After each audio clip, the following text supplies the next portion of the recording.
기생충이 처음에 시작된 거는 아마도 그냥 우연히 다른 동물 몸에 들어가서 보니까 여기 있으면 최소한 먹고 살 걱정은 없겠구나. 이런 생각을 하다가 이제 기생충이 된 것 같아요. 근데 이제 사람들이 기생충을 오해하는 이유가 기생충은 아무것도 안 하고 빈둥빈둥 놀다. 그리고 사람한테 해만 끼친다. 뭐 이런 식의 얘기를 많이 하지 않습니까? 그래서 이런 욕도 있죠. 야, 이 기생충 같은 놈아라는 욕도 있고요. 실제 기생충은 그런 삶을 살고 있지 않습니다. 이 기생충을 예로 들어 설명을 하자면 이 기생충은 광절 12조충이라는 아주 귀여운 기생충입니다. 이 사람의 장벽에 매달려 삽니다.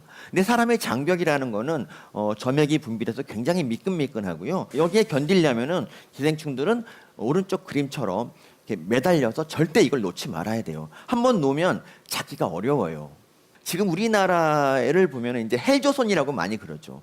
미래에 대한 희망이 보이지 않는 거잖아요. 그러니까 여러분 나이 또래의 청년들이 제일 고민하는 게 바로 취업인데 지금 실업률이 아주 뭐 청년 실업률이 장난이 아니게 높습니다. 그리고 좋은 일자리가 많이 없어서 뭘 하고 먹고 살아야 할지 모르는 상황이죠. 심지어 연애나 결혼도 청년들에게는 뭐 호사다 이런 말이 있습니다. 왜 결혼을 안 하냐 이렇게 물어보면 그 이유가 여러 가지지만 사실 다 똑같은 말이에요. 뭐 취업이 안 돼서라고 하고 돈이 없어 다 돈으로 하나 귀결되는 겁니다. 그러니까 돈이 없어서 지금은 결혼도 못하는 세상이 됐습니다.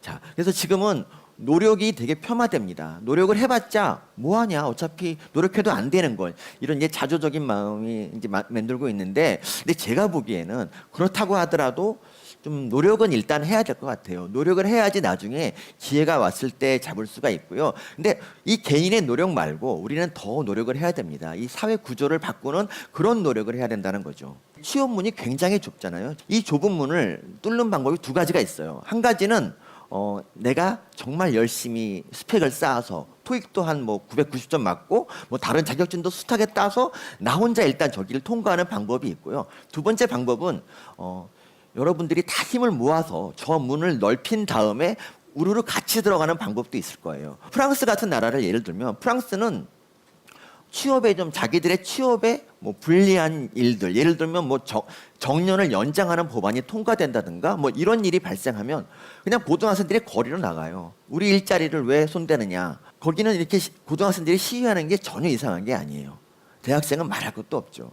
근데 우리나라 젊은이들은 너무 착해요. 그래서 뭐든지 취업 못하면 내가 못난 탓이라고 막 벽에다 머리를 찍으면서 자학을 합니다. 전 너무 이게 안타까워요. 사실 이게 꼭 여러분 잘못은 아니고 저희 세대가 다 잘못한 일인데 여러분들은 어쩜 이렇게 착합니까?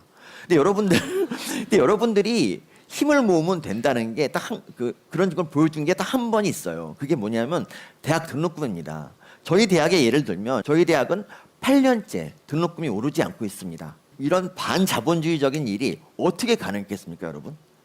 그동안 여러분들 선배들이 등록금 비싸다고 정말 거의 10년간 줄기차게 싸웠습니다. 등록금 비싸다, 너무 비싸다, 뭐 소 한 마리 팔아도 안 된다 이렇게 징징거리니까 드디어 정치권에서 움직였고 지금은 등록금을 올리는 학교가 있으면 신입생 수를 줄여버려요. 그러니까 총 소득으로 따지면 그게 더 손해예요.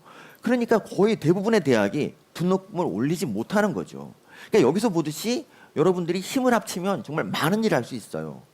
그러니까 여러분들이 헬조선이라고 노력할 필요 없다고 계속 탄식만 하고 있으면 사회는 바뀌지 않습니다. 여러분들이 목소리를 내야지 그제서야 사회가 여러분한테 귀를 기울여 줄 수 있어요. 근데 여러분들은 정치에 관심이 좀 없을지 몰라도 제가 보기에 제일 중요한 건 정치입니다. 왜냐하면 정치는 우리 사회 자본을 배분하는 그런 역할을 하거든요. 이거를 누구한테 줄 것인가 이거를 결정하는 아주 중요한 게 바로 정치예요. 각 세대별로 그러니까 투표율을 봤을 때 20대 투표율이 제일 낮아요. 근데 단 한 번 그러니까 지난 국회에서 국회 총선 때 20대가 투표율이 굉장히 올랐어요. 그전보다. 원래 36.2%였는데 13%가 올랐어요. 그래서 어떻게 됐을까요? 거의 그 국회의원 의석수가 지각 변동이 왔죠. 그러니까 여러분들이 13% 올렸더니 이렇게 놀라운 일을 한 거예요. 근데 지금까지 선거는 어땠냐? 지금 투표율을 보면 알지만 60대 이상은 투표율이 거의 70%, 80%막 그렇습니다. 거의 투표장 가보면 나이 많으신 분들이 거의 그분들은 죽어라고 투표를 하세요. 그래서 이 세상은 그분들이 다 만들고 있어요, 현재. 그게 꼭 옳은가 그른가를 떠나서 여러분들이 거기에 맞설려면은 여러분도 적극적으로 좀 정치에 관심을 가져야 됩니다. 여러분이 정치에 관심을 갖지 않아야 될 이유는 굉장히 많지만 그렇게 된다면은 어떻게 되느냐? 이 세상은 여러분의 뜻을 전혀 반영하지 않은 채로 흘러가게 됩니다, 여러분. 그래서 제가 생각하는 방법은 일단 여러분들이 모여야 됩니다. 뭐 이렇게 광장에 모일 필요가 없고요.